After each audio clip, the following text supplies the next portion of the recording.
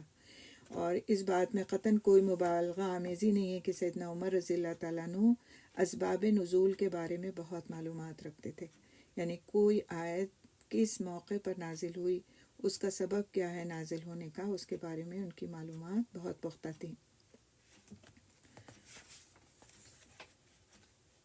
ہم دیکھیں گے انشاءاللہ تعالیٰ کہ رسول صلی اللہ علیہ وسلم کی مصاحبت میں، یعنی آپ صلی اللہ علیہ وسلم کی صحبت میں کس طرح حضرت عمر رضی اللہ تعالیٰ عنہ نے کتنا کچھ سیکھا، اور پھر اس سے کس طرح سے انہوں نے نہ صرف یہ کہ خود فائدہ اٹھایا بلکہ امت مسلمہ کو بھی اس کے ذریعے سے فائدہ ہوا۔ سیدنا عمر رضی اللہ تعالیٰ عنہ مکے کے وہ واحد باشندے تھے جنہوں نے جاہلی دور میں ہی لکھنا اور پڑھنا دونوں سیکھ لیا تھا۔ یہ ان کے بچپن ہی سے علم سے شغف رکھنے کا ثبوت تھا۔ ان کی یہ کوشش رہی کہ وہ بھی اس مختصر جماعت کا حصہ بن جائیں جنہوں نے عربوں کی جاہلیت کو مٹانے اور ان کے اخلاق سنوارنے کا بیڑا اٹھا رکھا تھا، اور عہد رسالت میں بہت سی خوبیوں کی وجہ سے انہیں قابل رشک مقام حاصل ہوا۔ جن خوبیوں کی وجہ سے ان کو قابل رشک مقام حاصل ہوا اس میں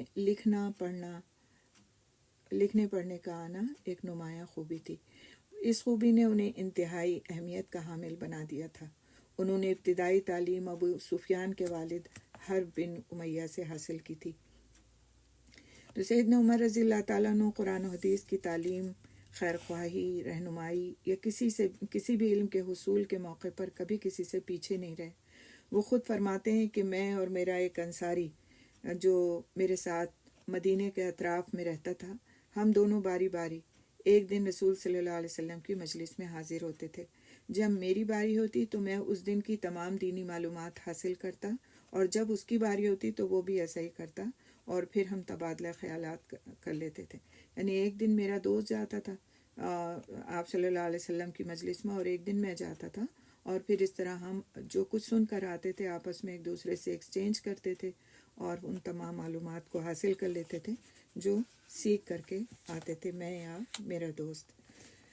تو یہ علم کا شوق اس سے ظاہر ہوتا ہے کہ کس طرح ان کے اندر علم کا حد سے زیادہ شوق تھا، کہ اگر نہیں جا پاتے تھے تو بھی علم کو حاصل کرنے کی ان کی فکر ہوتی تھی۔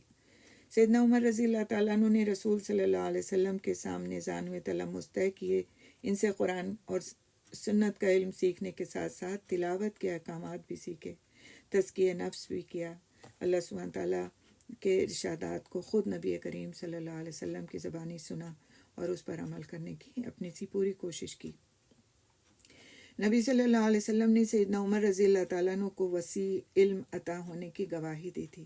نبی صلی اللہ علیہ وسلم نے ارشاد فرمایا کہ میں ایک دفعہ سو رہا تھا کہ خواب میں میرے پاس دودھ کا ایک پیالہ لایا گیا۔ میں نے اس پیالے سے دودھ پیا حتیٰ کہ محسوس کیا کہ سیرابی میرے ناخنوں تک پہنچ گئی ہے، یعنی کہ میرے ناخنوں تک وہ دودھ کا اثر پہنچ گیا ہے۔ پھر میں نے باقی ماندہ دودھ عمر کو دے دیا۔ لوگوں نے آپ صلی اللہ علیہ وسلم سے سوال کیا کہ اللہ کے رسول، آپ صلی اللہ علیہ وسلم نے اپنے اس خواب کی کیا تعبیر فرمائی؟ تو نبی صلی اللہ علیہ وسلم نے فرمایا علم، یعنی آپ صلی اللہ علیہ وسلم نے علم کے بارے میں فرمایا کہ وہ دودھ جو تھا وہ گویا علم تھا جو آپ صلی اللہ علیہ وسلم کو ملا، اور پھر آپ صلی اللہ علیہ وسلم نے انہیں اس علم کو حضرت عمر رضی اللہ تعالیٰ عنہ کو عطا فرمایا۔ نبی صلی اللہ علیہ وسلم اور سیدنا عمر رضی اللہ تعالیٰ عنہ کے درمیان انتہائی محبت کا تعلق تھا۔ یہی وہ محبت ہے جس کے سبب استاد اور شاگرد کے درمیان ممتاز علمی مقام پیدا ہوتا ہے، جس سے بہتر علمی اور ثقافتی نتائج سامنے آتے ہیں، کیونکہ اس علمی مقام کو ایک نئی جہت عطا ہوتی ہے۔ اور سیدنا عمر رضی اللہ تعالیٰ عنہ رسول صلی اللہ علیہ وسلم سے اعلیٰ درجے کی محبت رکھتے تھے۔ ان کا دل ہمیشہ آپ صلی اللہ علیہ وسلم کی ذات بابرکات سے وابستہ رہتا تھا. وہ ہر وقت رسول صلی اللہ علیہ وسلم پر قربان ہونے کے لیے تیار رہتے اور اسلامی دعوت کے میدان میں قربانیاں پیش کرنے کے لیے موقع کے منتظر رہا کرتے تھے. حدیث شریف میں آتا ہے کہ نبی صلی اللہ علیہ وسلم نے ارشاد فرمایا، لا یؤمن احدکم حتی اکون احب الیہ من والدہ وولدہ والناس اجمعین. تم میں سے کوئی اس وقت تک ایمان والا نہیں ہو سکتا جب تک میں اسے اس کے باپ اور اولاد حتیٰ کہ تمام لوگوں سے زیادہ محبوب نہ ہو جاؤں. تو سیدنا عمر رضی اللہ تعالیٰ عنہ نے عرض کیا کہ اللہ کے رسول، آپ مجھے میری جان کے علاوہ ہر چیز سے زیادہ عزیز ہیں. نبی صلی اللہ علیہ وسلم نے فرمایا، لا والذی نفسی بیدہ حتی اکون احب الیک من نفسک. نہیں، اس ذات کے قسم جس کے ہاتھ میں میری جان ہے، اے عمر، جب تک میں تجھے تیری جان سے بھی زیادہ عزیز نہ ہو جاؤں تیرا ایمان کامل نہیں ہو سکتا. سیدنا عمر رضی اللہ تعالیٰ عنہ نے کہا کہ اب آپ مجھے اپنی جان سے بھی زیادہ عزیز ہیں. تو نبی صلی اللہ علیہ وسلم نے فرمایا، الآن یا عمر، اے عمر اب بات بنی. تو سچے تھے، نیت سچی تھی، دل سچا تھا. آپ صلی اللہ علیہ وسلم کو تو نہیں پتہ ہوتا اگر وہ اسی وقت یہ بات کہتے تھے کہ ہاں آپ مجھے اپنی جان سے بھی زیادہ عزیز ہیں، لیکن اس کے لیے انہوں نے ٹائم لیا، سوچا، اپنے آپ کو جج کیا کہ کیا میں آپ صلی اللہ علیہ وسلم کو اپنی جان سے زیادہ عزیز رکھتا ہوں. اور جب پھر اس کے بعد ان کا شرح صدر ہوا اس بات پر کہ ہاں میں اپنی جان سے بھی زیادہ عزیز رکھتا ہوں، تب آ کر انہوں نے اس کا جواب دیا آپ صلی اللہ علیہ وسلم کو. اور آپ صلی اللہ علیہ وسلم نے فرمایا کہ الآن یا عمر، یعنی اے عمر اب بات بنی ہے، یعنی اب تمہارے ایمان کی تکمیل ہوئی ہے. ایک دفعہ سیدنا عمر رضی اللہ تعالیٰ عنہ عمرہ ادا کرنے کے لیے جانے لگے تو نبی صلی اللہ علیہ وسلم نے فرمایا، لا تنسانا یا اخی یا فی دعائک. اے میرے پیارے بھائی، ہمیں اپنی دعاؤں میں یاد رکھنا. رسول اکرم صلی اللہ علیہ وسلم فرما رہے ہیں کس سے؟ حضرت عمر رضی اللہ تعالیٰ عنہ سے، کہ ہمیں اپنی دعاؤں میں یاد رکھنا. تو آپ ان کے مرتبے کا پھر اندازہ کر سکتے ہیں. سیدنا عمر رضی اللہ تعالیٰ عنہ فرماتے تھے کہ مجھے دنیا کی وہ تمام قیمتی سے قیمتی چیزیں جن پر سورج طلوع ہوتا ہے، رسول اللہ صلی اللہ علیہ وسلم کے ان الفاظ مبارک یا اخیہ کے مقابلے میں ہیج نظر آتی ہیں. یعنی یا اخیہ، اے میرے پیارے بھائی، یا بنیہ، اے میرے پیارے بیٹے، جیسے قرآن میں سورۃ لقمان میں آتا ہے. تو یہ عربی کا ایک انداز تخاطب ہے اور اس میں بہت پیار جھلکتا ہے. تو وہ کہتے تھے کہ مجھے جب آپ صلی اللہ علیہ وسلم نے یا اخیہ کہہ کر کے پکارا تو مجھے سب سے زیادہ یہ الفاظ محبوب ہیں. یہی وہ ناقابل شکست محبت تھی جسے سیدنا عمر رضی اللہ تعالیٰ عنہ کو تمام غزوات میں نبی صلی اللہ علیہ وسلم کے ساتھ ساتھ رہنے پر مجبور کیا. سیدنا عمر رضی اللہ تعالیٰ عنہ جنگی امور کے تجربے کار اور فنون حرب کے ماہر بھی تھے. وہ لوگوں کی طبیعتوں سے بخوبی واقف بھی تھے. سیدنا عمر رضی اللہ تعالیٰ عنہ کو نبی صلی اللہ علیہ وسلم کے قریب رہنے اور گفتگو کرنے کا یہ بھی فائدہ ہوا کہ وہ عربی کے ایک فصیح و بلیغ اور ماہر زبان بن گئے. اس طرح سے انہوں نے اپنی مدنی زندگی کا آغاز کیا اور کس طرح وہ رسول اکرم صلی اللہ علیہ وسلم کے شانہ بشانہ رہے. تمام علماء کرام کا اتفاق ہے کہ سیدنا عمر رضی اللہ تعالیٰ عنہ نبی صلی اللہ علیہ وسلم کے ساتھ بدر، احد اور دیگر تمام غزوات میں شریک ہوئے اور کسی غزوے میں بھی پیچھے نہیں رہے. مدینہ منورہ آنے کے بعد جتنے بھی غزوات ہوئے اس میں وہ آگے آگے رہے اور انہوں نے ہر موقع پر مسلمانوں کا ساتھ دیا اور ہر موقع پر اپنی خدمات پیش کی.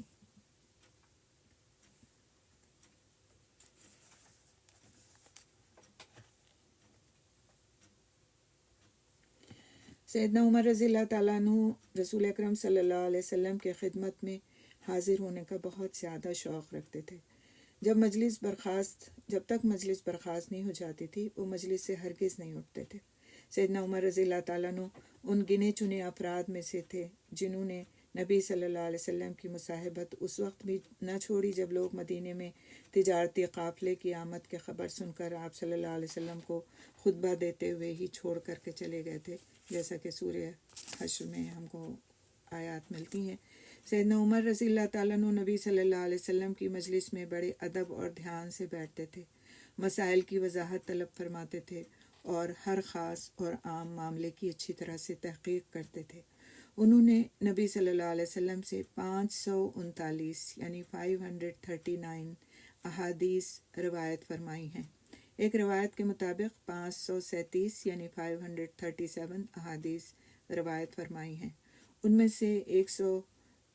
سے 26 روایات پر امام بخاری اور امام مسلم دونوں کا اتفاق ہے، جبکہ بخاری میں 34 اور مسلم میں 21 روایات موجود ہیں اور بقیہ روایات دوسری کتب احادیث میں موجود ہیں۔ سیدنا عمر رضی اللہ تعالیٰ عنہ نے ایسی احادیث روایت کی ہیں جن کا تعلق ایمان، اسلام، احسان، قضاء و قدر جیسے اہم موضوعات سے ہے۔ ایمانیات کے علاوہ انہوں نے علم، ذکر، دعا، طہارت، نماز جنازہ، زکوٰۃ، صدقات، روزہ، حج، نکاح، طلاق، نسب، فرائض، وصیت، معاشرت، معاملات، حدود، لباس، کھانا پینا، ذبائح یعنی ذبح جو جانور کیا جاتا ہے اس کے تعلق سے، اخلاق، زہد، رقاق، مناقب، فتن، قیامت، خلافت و امارت اور قضاء جیسے امور میں اللہ کے رسول صلی اللہ علیہ وسلم کے فرامین نقل فرمائے ہیں۔ یعنی یہ تمام جو اوپر بتائے گئے موضوعات، ان تمام موضوعات کے متعلق ان سے احادیث مروی ہیں۔ ان تمام احادیث کا علوم اسلامیہ میں ایک خاص مقام ہے جو ہمیشہ علوم اسلامیہ کی بنیاد اور سند تصور کی جاتی رہیں گی۔ یعنی فقہ کے بہت سارے مسائل ان کی روایت کردہ احادیث سے نکالے جاتے ہیں اور نکالے جاتے رہیں گے۔ رسول اکرم صلی اللہ علیہ وسلم کا ایک مرتبہ حضرت عمر رضی اللہ تعالیٰ عنہ سے جو انہوں نے سوال کیا تھا اس کا تذکرہ کیا جاتا ہے اور وہ بہت اہم ہے، اس کو ہم انشاءاللہ یہاں پر دیکھیں گے۔ حضرت عبداللہ بن عمر رضی اللہ تعالیٰ عنہ فرماتے ہیں کہ مجھ سے میرے باپ سیدنا عمر رضی اللہ تعالیٰ عنہ نے بیان فرمایا، ایک دن وہ نبی صلی اللہ علیہ وسلم کے پاس بیٹھے ہوئے تھے کہ خوبصورت بالوں والا ایک خوبصورت شخص آیا۔ اس نے سفید رنگ کے کپڑے پہن رکھے تھے۔ لوگوں نے تعجب سے ایک دوسرے کی طرف دیکھا۔ ہم نے اسے نہیں پہچانا۔ وہ شکل و صورت سے کوئی مسافر بھی معلوم نہیں ہوتا تھا۔ اس نے نبی صلی اللہ علیہ وسلم سے اجازت طلب کی۔ اجازت عطا کی گئی تو وہ آگے بڑھا۔ اس نے اپنے گھٹنے نبی صلی اللہ علیہ وسلم کے گھٹنوں کے ساتھ ملا دیے اور اپنے دونوں ہاتھ رانوں پر رکھ لیے۔ پھر سوال کیا، اسلام کیا ہے؟ نبی صلی اللہ علیہ وسلم نے فرمایا، یہ گواہی دینا کہ اللہ کے علاوہ کوئی معبود نہیں اور محمد صلی اللہ علیہ وسلم اللہ کے رسول ہیں۔ مزید یہ کہ تو نماز قائم کرے، زکوٰۃ ادا کرے، روزے رکھے اور بیت اللہ کا حج کرے۔ اس شخص نے دوسرا سوال کیا، ایمان کیا ہے؟ نبی صلی اللہ علیہ وسلم نے جواب دیا، تو اللہ کے فرشتوں، جنت، جہنم، موت کے بعد جی اٹھنے اور قضاء و قدر پر ایمان لائے۔ پھر اس شخص نے سوال کیا، احسان کیا ہے؟ اللہ سبحانہ تعالیٰ کے نبی نے ارشاد فرمایا، تو اللہ کے لیے اس طرح عمل کرے گویا اپنے رب کو دیکھ رہا ہے، ورنہ کم از کم یہ خیال کر کہ وہ تجھے دیکھ رہا ہے۔ اس نے سوال کیا کہ قیامت کب قائم ہوگی؟ نبی صلی اللہ علیہ وسلم نے فرمایا، اس سلسلے میں سوال کرنے والا یعنی میں، سائل یعنی تجھ سے زیادہ نہیں جانتا۔ مسئول یعنی جس سے سوال کیا جائے، یعنی میں یا آپ صلی اللہ علیہ وسلم سے وہ شخص سوال کر رہا تھا، سائل یعنی تو جو مجھ سے سوال کر رہا ہے اس سے زیادہ نہیں جانتا۔ تو اس نے سوال کیا کہ قیامت کی نشانیاں بتا دیجئے۔ آپ صلی اللہ علیہ وسلم نے فرمایا، جس وقت ننگے بدن ننگے پاؤں فقیر لوگ جو بکریوں کے چرواہے ہوں گے عمارتیں بنانے کا باہم مقابلہ کریں گے، اور لونڈیاں اپنے ہی مالکوں کو جنم دیں گی، یعنی بیٹیاں ماؤں کے اوپر ایک طرح سے حکمرانی کریں گی اور اپنی باتیں منوائیں گی۔ اس کی تفصیل ہے، اس میں اس وقت ہم نہیں جائیں گے۔ جب وہ آدمی چلا گیا تو نبی صلی اللہ علیہ وسلم نے فرمایا، اسے تلاش کرو، لیکن وہ نہیں مل سکا۔ 2 یا 3 دن کے بعد نبی صلی اللہ علیہ وسلم نے فرمایا، اے خطاب کے بیٹے، کیا تجھے علم ہے کہ وہ کون تھا جو یہ باتیں پوچھ رہا تھا؟ سیدنا عمر رضی اللہ تعالیٰ عنہ نے جواب دیا، اللہ اور اس کا رسول یہ خوب جانتے ہیں۔ نبی صلی اللہ علیہ وسلم نے فرمایا، یہ جبرائیل علیہ السلام تھے جو تمہیں تمہارا دین سکھلانے آئے تھے۔ اس حدیث سے معلوم ہوا کہ سیدنا عمر رضی اللہ تعالیٰ عنہ نے سید الرسل اور سید الملائکہ کے سوال و جواب کی روشنی میں اسلام، ایمان، احسان کے مطالب انتہائی بہترین اسلوب میں سیکھے تھے۔ اور آپ صلی اللہ علیہ وسلم نے انہی سے سوال کیا.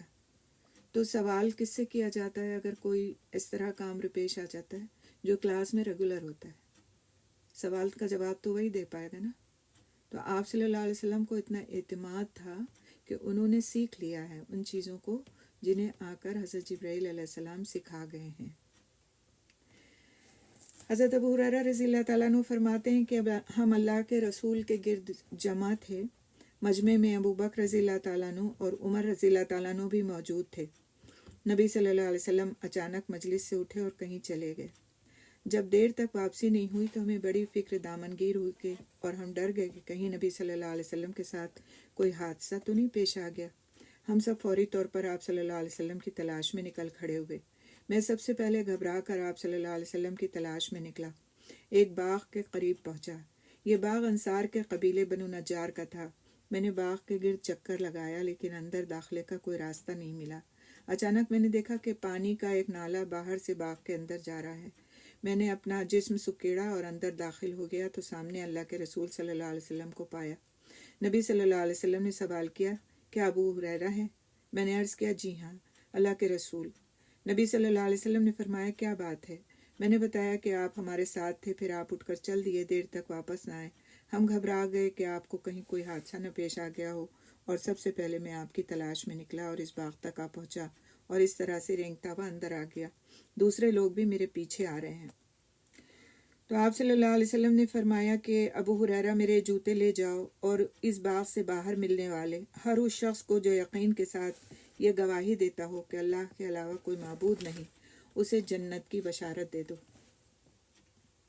یعنی آپ صلی اللہ علیہ وسلم نے اتنی بڑی خوشخبری دے کر حضرت ابو ہریرہ رضی اللہ تعالیٰ عنہ کو اپنے جوتوں کے ساتھ باہر جانے کے لیے کیوں کہا؟ تاکہ جوتے دیکھ کر لوگ یقین کر لیں کہ اللہ کے رسول کی ہی بات وہ پہنچا رہے ہیں.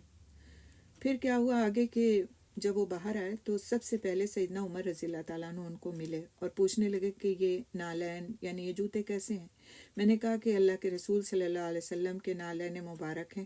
آپ صلی اللہ علیہ وسلم نے بنفس نفیس مجھے عطا فرمائے ہیں اور ارشاد فرمایا کہ جو شخص بھی مجھے ایسا ملے جو دل کے یقین سے گواہی دیتا ہو کہ اللہ کے سوا کوئی معبود نہیں، اسے میں جنت کی بشارت دوں. سیدنا عمر رضی اللہ تعالیٰ عنہ نے اپنا ہاتھ میرے سینے پر مارا. میں پشت کے بل زمین پر گر پڑا. پھر سیدنا عمر رضی اللہ تعالیٰ عنہ نے کہا، اے ابو ہریرہ واپس چلو. میں رسول صلی اللہ علیہ وسلم کے پاس واپس آیا اور رونے ہی لگا تھا کہ پیچھے سے عمر بھی آ گئے. مجھے دیکھتے ہی رسول صلی اللہ علیہ وسلم نے دریافت فرمایا، کیا ہوا ابو ہریرہ؟ میں نے عرض کیا کہ میری ملاقات سیدنا عمر رضی اللہ تعالیٰ عنہ سے ہوئی. میں نے انہیں آپ صلی اللہ علیہ وسلم کا پیغام سنایا تو انہوں نے میرے سینے پر ہاتھ مارا. میں پشت کے بل زمین پر گر پڑا. نبی صلی اللہ علیہ وسلم سیدنا عمر رضی اللہ تعالیٰ عنہ کی طرف متوجہ ہوئے اور وجہ دریافت فرمائی کہ یعنی انہوں نے ایسا کیوں کیا. سیدنا عمر رضی اللہ تعالیٰ عنہ نے عرض کیا کہ کیا آپ نے ابو ہریرہ کو یہ پیغام دے کر بھیجا تھا؟ نبی صلی اللہ علیہ وسلم نے فرمایا، ہاں. اس پر سیدنا عمر رضی اللہ تعالیٰ عنہ نے عرض کیا، اللہ کے رسول صلی اللہ علیہ وسلم ایسا نہ کیجیے. مجھے ڈر ہے کہ ایسی باتیں سن کر لوگ عمل میں سستی کریں گے. یہ سن کر نبی صلی اللہ علیہ وسلم نے ابو ہریرہ رضی اللہ تعالیٰ عنہ کو منع فرما دیا. کس بات سے منع فرما دیا؟ جس بات کا حکم دے کر بھیجا تھا کہ جو دل کی سچائی کے ساتھ گواہی دیتا ہو اسے جنت کی بشارت دے دو. تو حضرت عمر رضی اللہ تعالیٰ عنہ کو کس بات کا خوف تھا؟ کہ بس لوگ اس بات پر تکیہ کر کے عمل چھوڑ دیں گے اور اس طرح سے عمل میں پیچھے ہو جائیں گے. انہوں نے کہا کہ آپ ایسا نہ کریں، ایسا حکم دے کر کے پبلک میں ان کو نہ بھیجیں، کیونکہ ظاہر ہے عوام میں تو ہر قسم کے لوگ ہوتے ہیں. کچھ سہل پسند بھی ہوتے ہیں جو بس وہ صرف اس کو سنیں گے اور سوچیں کہ بس عمل کی اب کوئی ضرورت نہیں ہے. تو آپ صلی اللہ علیہ وسلم نے موافقت کی. آپ صلی اللہ علیہ وسلم نے روک دیا حضرت ابو ہریرہ رضی اللہ تعالیٰ عنہ کو اس بات کو لے کے جانے کے لیے. اسی طرح سیدنا عمر رضی اللہ تعالیٰ عنہ کو کہتے سنا گیا کہ ایک دفعہ نبی صلی اللہ علیہ وسلم ہمارے ساتھ تھے. آپ نے ہمیں موجودات عالم کی ابتدا سے لے کر جنتیوں کے جنت میں اور جہنمیوں کے جہنم میں داخل ہونا تک کے تمام مراحل کی تفصیل بتائی. جس نے یاد رکھا سو یاد رکھا اور جو بھول گیا سو بھول گیا. یہ حدیث ان جملہ احادیث سے ہے جن سے سیدنا عمر رضی اللہ تعالیٰ عنہ کے حضور پیشی کا نظریہ سیدنا عمر رضی اللہ تعالیٰ عنہ نے اللہ تعالیٰ کے حضور پیشی کا نظریہ اخذ فرمایا. یعنی اللہ سبحانہ تعالیٰ کے نزدیک سب لوگ پیش ہوں گے، اس کا جو نظریہ ہے انہوں نے اس حدیث سے جو آپ صلی اللہ علیہ وسلم سے انہوں نے سنی تھی کہ کس طرح لوگ اللہ کے حضور پیش ہوں گے اور جنتیوں کو جنت اور جہنمیوں کو جہنم دی جائے گی، اس حدیث سے انہوں نے عکس کیا کہ جو آپ صلی اللہ علیہ وسلم نے بیان فرمائی تھی۔ اسی طرح سے حضرت عبداللہ بن عمر رضی اللہ تعالیٰ عنہ فرماتے ہیں کہ سیدنا عمر بن خطاب رضی اللہ تعالیٰ عنہ نے فرمایا، میں نے اللہ کے رسول صلی اللہ علیہ وسلم سے سنا کہ بلا شبہ اللہ تعالیٰ تمہیں اپنے آباء و اجداد کی قسمیں کھانے سے منع فرماتا ہے۔ سیدنا عمر رضی اللہ تعالیٰ عنہ فرماتے ہیں کہ بعد ازاں میں نے کبھی ایسی قسم نہیں کھائی، نہ کسی سے ایسی بات نقل کی جس میں قسم موجود ہو۔ تو اس بات کی انہوں نے احتیاط فرمائی، کیونکہ عربوں میں بہت زیادہ رواج تھا کہ قسم کھا کر بات بھی کرتے تھے اور اس میں پھر اپنے آباء و اجداد کی قسمیں کھایا کرتے تھے۔ اس کے علاوہ بھی کچھ چیزیں ایسی آتی ہیں جو ان کے فضائل اور مناقب پر دلالت کرتی ہیں کہ کس درجے میں اللہ کے رسول صلی اللہ علیہ وسلم بھی ان کو اہمیت دیا کرتے تھے، اور کس طرح سے آپ صلی اللہ علیہ وسلم ان کی بات کو یہ نہیں کہ بس رد کر دیتے ہوں، بلکہ سامنے رکھ کر اور پھر اس کے بعد بعض اوقات اگر خود کوئی فیصلہ فرماتے تو بھی ان کی رائے کو اہمیت دیتے۔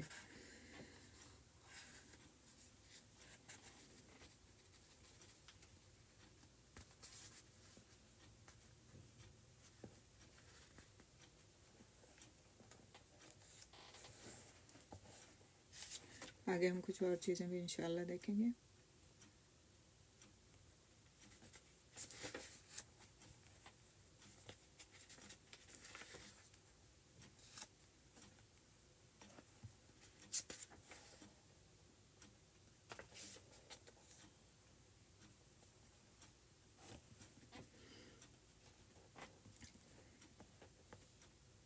حضرت عبداللہ بن مسعود رضی اللہ تعالیٰ عنہ کی خوشخبری کے بارے میں سیدنا عمر رضی اللہ تعالیٰ عنہ بیان فرماتے ہیں کہ ایک دفعہ میں نے ابو بکر رضی اللہ تعالیٰ عنہ کے گھر میں رسول صلی اللہ علیہ وسلم سے مسلمانوں کے چند معاملات کے بارے میں دیر تک گفتگو کی، پھر ہم وہاں سے باہر نکل آئے۔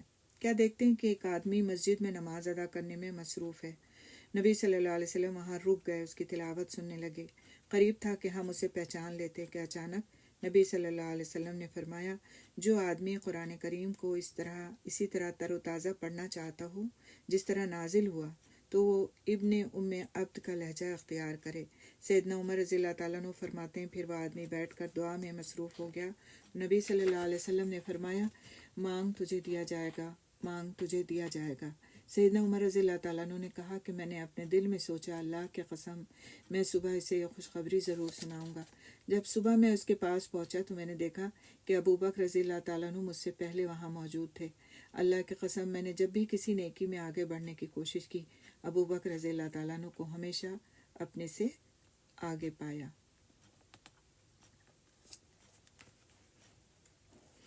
اسی طرح سے مسور بن مخرمہ اور قبیلہ قارہ کے ایک شخص عبد الرحمن بن عبد فرماتے ہیں کہ ہم نے سیدنا عمر بن خطاب رضی اللہ تعالیٰ عنہ سے سنا، انہوں نے فرمایا کہ میں نے ہشام بن حکیم بن حزام کو ایک دفعہ آپ صلی اللہ علیہ وسلم کی زندگی میں سورہ فرقان پڑھتے سنا۔ وہ ایسے لہجے میں قرآن پڑھ رہے تھے جو میرے لہجے کے سراسر خلاف تھا، جس لہجے میں اللہ کے رسول صلی اللہ علیہ وسلم نے مجھے پڑھایا تھا۔ قریب تھا کہ میں دوران نماز ہی انہیں پکڑ لیتا، لیکن میں نے بمشکل صبر کیا۔ جب نماز مکمل ہوئی تو میں نے ان کو پکڑا اور پھر کہا کہ جس لہجے اور قرات میں تو قرآن پڑھ رہا تھا وہ تجھے کس نے پڑھایا؟ تو اس نے کہا کہ مجھے رسول صلی اللہ علیہ وسلم نے اسی طرح تعلیم دی ہے۔ میں نے کہا تو جھوٹ کہتا ہے، اللہ کی قسم یہ وہی صورت ہے جو رسول صلی اللہ علیہ وسلم نے مجھے کسی اور لہجے میں پڑھائی ہے۔ تو میں اسے ساتھ لے کر نبی صلی اللہ علیہ وسلم کی خدمت میں حاضر ہوا اور عرض کیا کہ اللہ کے رسول، یہ سورہ فرقان ایسے لہجے اور قرات میں پڑھ رہا تھا، حالانکہ آپ نے تو مجھے اس طرح یہ صورت نہیں پڑھائی۔ تو آپ صلی اللہ علیہ وسلم نے ان سے وہ صورت پڑھوا کر کے سنی اور انہوں نے اپنے اسی طریقے پر پڑھ کر سنائی۔ تو آپ صلی اللہ علیہ وسلم نے فرمایا کہ ہا قضا انزلت، یہ صورت اسی طرح نازل ہوئی ہے۔ پھر فرمایا اقرا یا عمر، عمر آپ پڑھیں۔ تو میں نے اس طرح پڑھی جس طرح نبی صلی اللہ علیہ وسلم نے مجھے پڑھائی تھی۔ تو تو آپ صلی اللہ علیہ وسلم نے فرمایا ہاں قضا انزلت، یہ صورت اسی طرح نازل ہوئی ہے۔ پھر آپ صلی اللہ علیہ وسلم نے فرمایا ان ھذا القرآن انزل علی 7 احرف فاقرؤوا ما تیسر منہ، قرآن کریم 7 لہجوں میں نازل ہوا ہے، جو آسان لگے اسی میں پڑھ لو۔ اب آپ دیکھیں کہ اتنی پھیلی ہوئی عرب مملکت تھی، اتنے مختلف جگہ کے لوگ تھے، ان کے الگ ہی ایکسنٹس تھے، ان کے پڑھنے، کسی کے زبان سے کوئی حرف اچھی طرح ادا نہیں ہوتا تھا، کسی کی زبان سے کوئی لہجہ پوری طرح سے نہیں ادا ہوتا تھا، تو قرآن کو اللہ سبحانہ تعالیٰ نے مختلف لہجوں میں اور مختلف طرح سے اس طرح پڑھنے کی اجازت عطا فرمائی کہ جس میں معنی میں کوئی تبدیلی نہ آ سکے، اور اسی لیے کہا جاتا ہے کہ قرآن 7 حروف پر نازل ہوا۔ اس کی کافی تفصیل ہے، پوری کتابیں 7 حروف کے بارے میں لکھی گئیں۔ یہاں پر کہنے کا مقصد صرف اتنا ہے کہ حضرت عمر رضی اللہ تعالیٰ عنہ ذرا سی بھی اس مخالف بات کو برداشت نہیں کر سکے جو آپ صلی اللہ علیہ وسلم سے انہوں نے سنی تھی، اور کوئی دوسرا شخص اس کی مخالفت کر رہا تھا ان کے حساب سے، کیونکہ انہوں نے اس طرح سے اس کو نہیں سنا تھا، نہیں پڑھا تھا۔ ان کو اتنی زیادہ اس بات کی فکر ہوتی تھی کہ کوئی شخص بھی دین کے معاملے میں کوئی بدعت اختیار نہ کرے، کوئی ایسی بات اختیار نہ کرے کہ جو پھر رسول اکرم صلی اللہ علیہ وسلم کی بتائی ہوئی بات سے مختلف ہو۔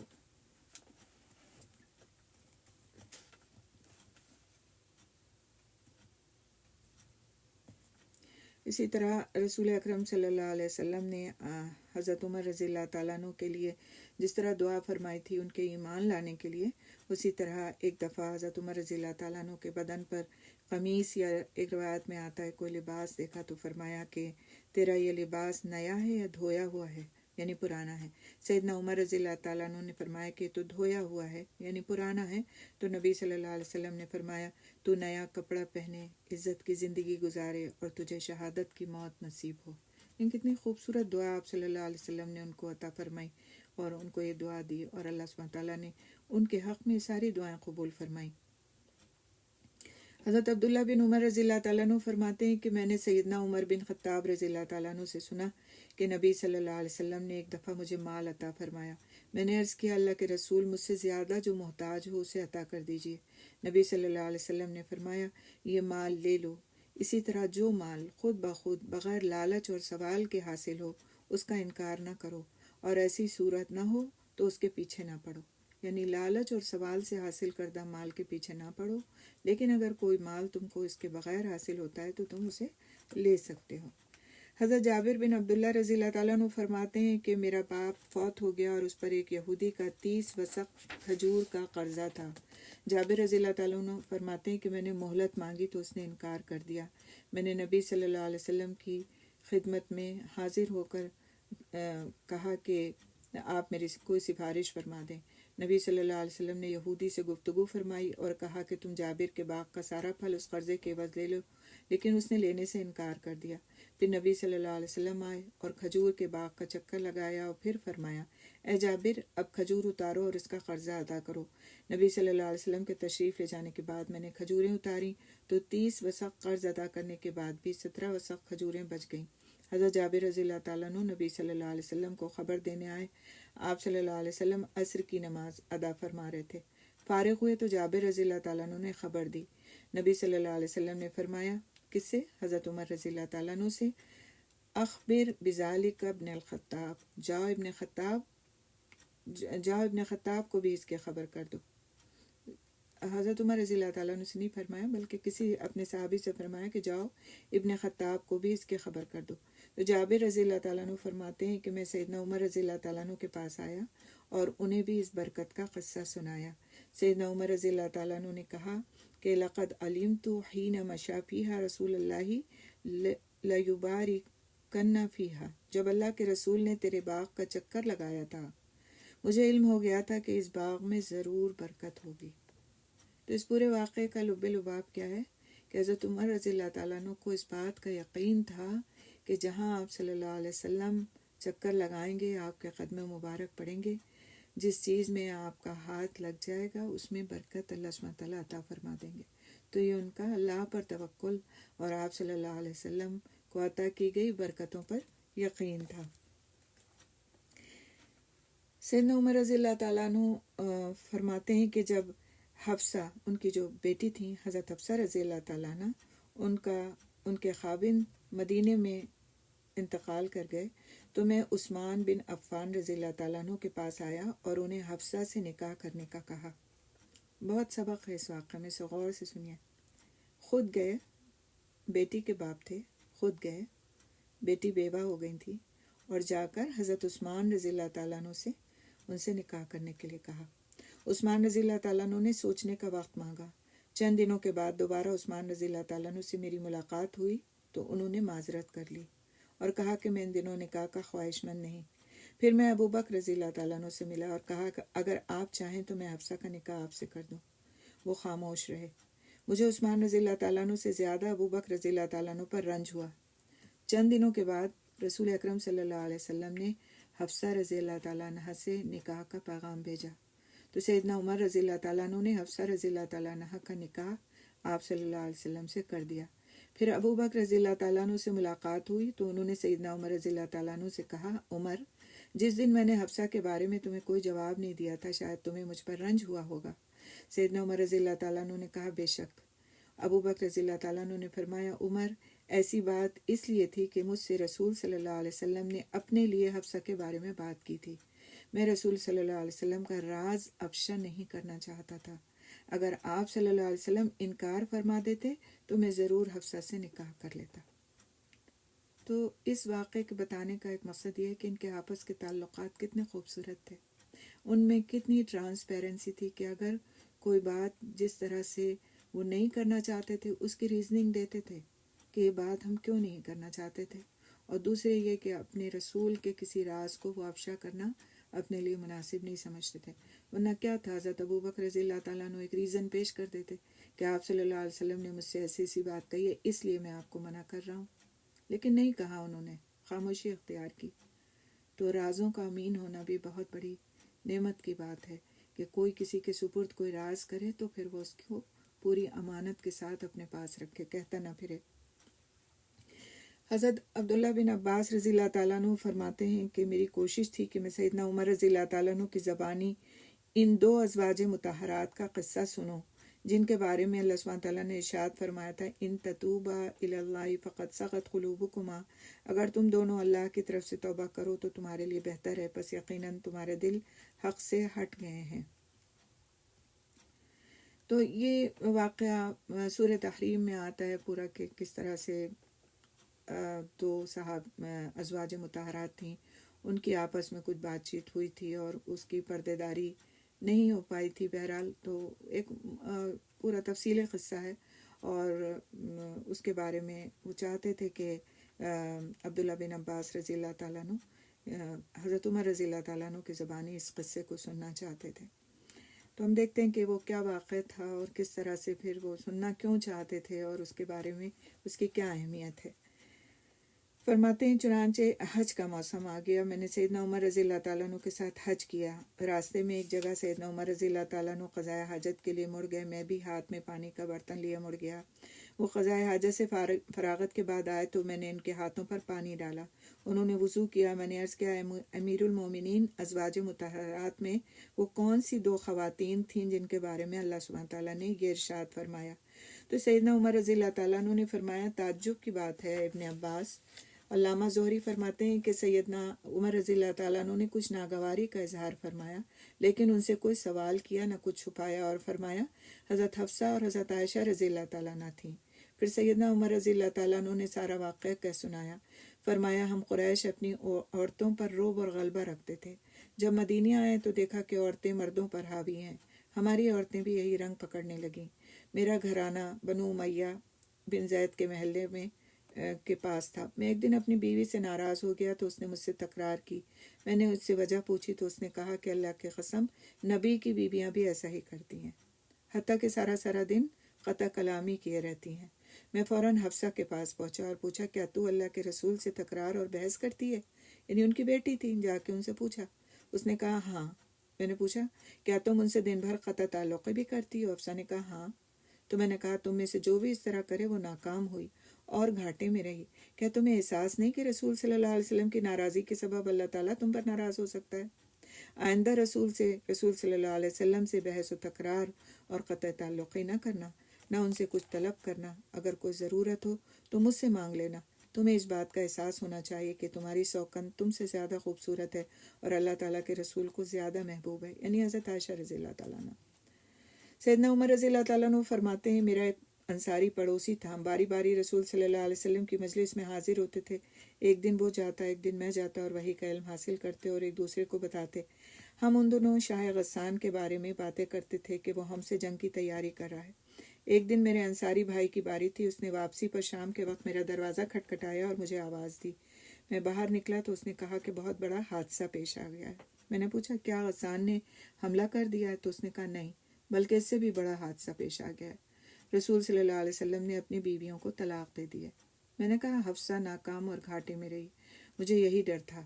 میں نے صبح کی نماز پڑھی، تیاری کی اور سیدہ حفصہ رضی اللہ تعالیٰ عنہ کے گھر پہنچا۔ وہ بیٹھی رو رہی تھیں۔ میں نے پوچھا کیا رسول اللہ صلی اللہ علیہ وسلم نے تمہیں طلاق دے دی ہے؟ تو انہوں نے کہا مجھے علم نہیں، وہ ہم سے الگ ہیں اور بالا خانے میں تشریف فرما ہے۔ میں نے آپ صلی اللہ علیہ وسلم کے غلام سے حاضری کی اجازت کے لیے کہا۔ غلام گیا، اس نے واپس آ کر بتایا کہ میں نے خبر دے دی ہے، مگر آپ صلی اللہ علیہ وسلم خاموش رہے، کوئی جواب عطا نہیں کیا۔ میں ممبر کے پاس آ گیا، وہاں کچھ لوگ افسردہ بیٹھے تھے، بعض تو رو بھی رہے تھے۔ میں تھوڑی دیر وہاں رکا، پھر بےتاب ہو گیا۔ اسی غلام کے پاس دوبارہ آیا اور اجازت طلب کرنے کے لیے اندر بھیجا۔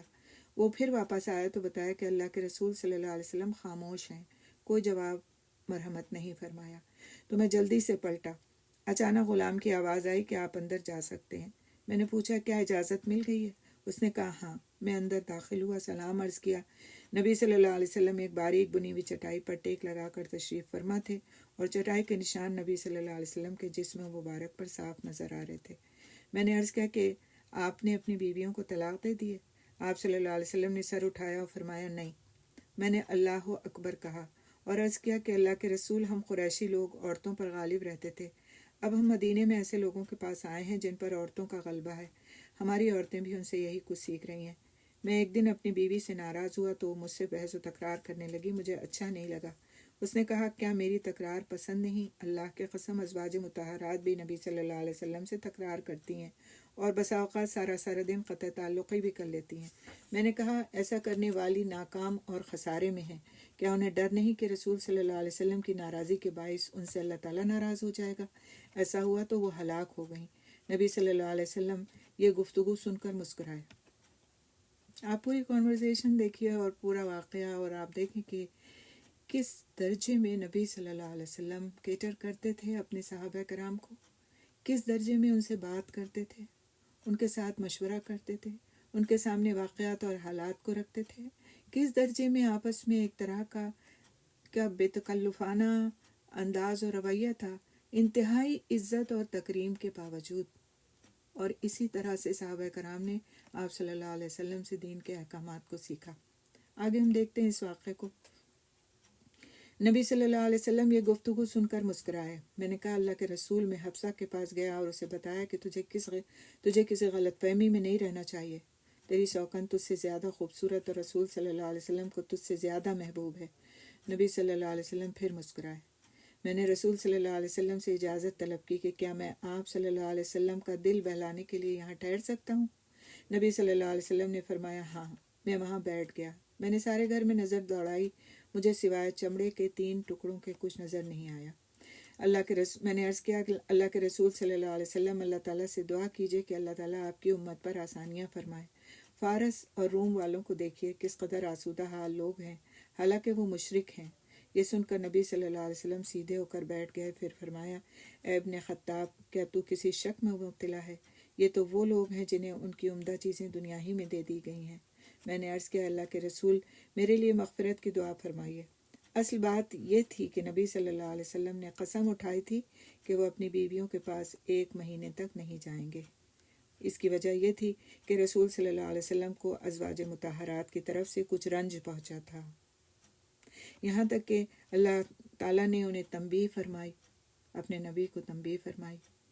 اوپر جو کچھ بیان کیا گیا وہ یہ کردار تھا کہ جو سیدنا عمر رضی اللہ تعالیٰ عنہ نے اسلامی معاشرے میں ادا کیا، اور یہاں پر اس پورے واقعے کو یکجا کر دیا گیا ہے۔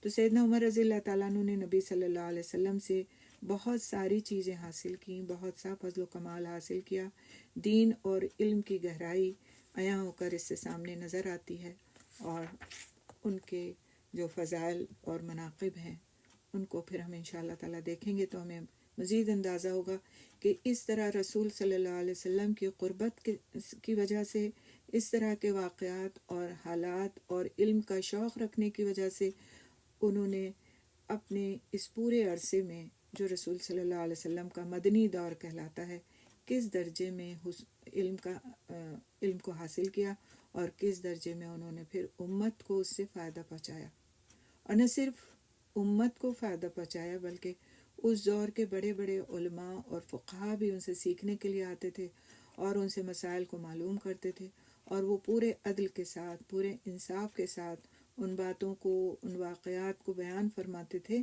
جو انہوں نے آپ صلی اللہ علیہ وسلم کے ساتھ میں رہ کر کے جو کچھ بھی سیکھا تھا ان سارے باتوں کے، چاہے اس میں ان کی اپنی ہی کوئی کمی کوتاہی نظر آتی ہو، کوئی ایسی بات نظر آتی ہو جو ان کے حق میں نہ جاتی ہو، ان کی رسپیکٹ کے خلاف ہو، اس کے باوجود وہ واقعے کو من و عین بیان کر دیتے تھے تاکہ لوگ اس سے پورا سبق حاصل کر سکیں۔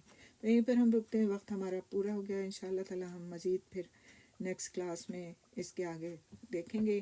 آج ہم نے جو واقعات پڑھے ہیں، جو چیزیں، اس سے جو کچھ سبق حاصل ہوتے ہیں، اللہ سبحانہ تعالیٰ ہمیں توفیق عطا فرمائے کہ ہم اس پر عمل کرنے والے ہوں اور اس میں کسی قسم کی کوتاہی کرنے والے نہ ہوں، اور ہمارے دل میں ہمارے صحابہ کرام رضی اللہ تعالیٰ عنہ مجمعین کے لیے عزت اور بڑھ جائے، اور ان کو واقعی ہم اپنا لیڈر مانیں، اپنا رول ماڈل مانیں کہ یہ وہ لوگ تھے جنہوں نے ہمارے لیے کتنی ساری باتوں کو جمع کر دیا، کس طرح سے رسول صلی اللہ علیہ وسلم کی قربت اور مصاحبت انہوں نے اختیار کی، کس طرح آپ صلی اللہ علیہ وسلم ان کو اہمیت دیتے تھے، کس طرح آپ صلی اللہ علیہ وسلم آپ رضی اللہ تعالیٰ عنہ کے لیے قرآن حکیم میں آیات نازل ہوئیں ان کی باتوں کی تائید میں، اور ان کی کیا اہمیت تھی۔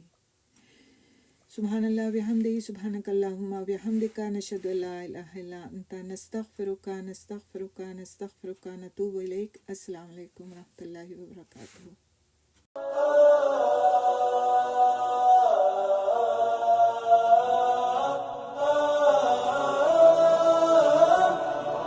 لا لن يطول الظلام، ديننا لن يضام، نحن جيل همام، نحن فينا عمر، لا لا لا لن يطول الظلام، ديننا لن يضام، نحن جيل